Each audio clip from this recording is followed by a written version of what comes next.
Hello everybody, so today I will talk about calculus. The topic today is about integration. So now I will show you how to answer. We need to use about integration by substitution. So I will put about u equal to cosine 2x.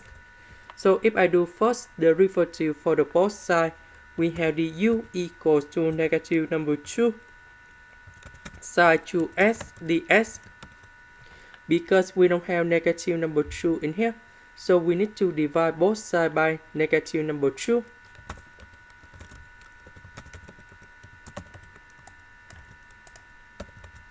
This one we change by u. Sin 2x dx we change by du over negative number 2.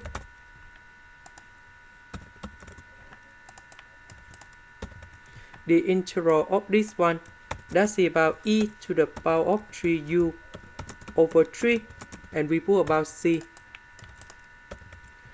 Number 2 with number 3, you got about negative number 6.